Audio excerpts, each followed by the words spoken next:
Sí, obviamente que no estamos con chance de pelear el título, y bueno, pero nosotros queremos tratar de terminar de la mejor manera, lo más arriba posible, y bueno, sabiendo que va a ser un partido lindo contra un equipo grande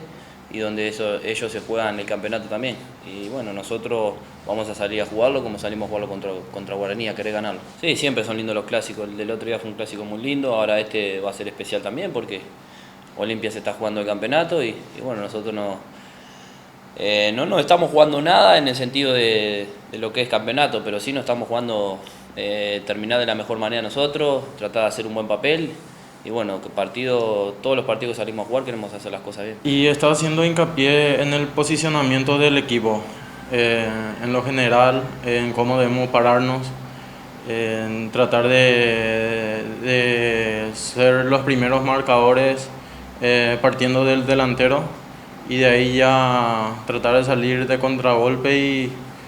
tratar de generar las jugadas por las bandas y llegar a concretar las oportunidades que tengamos.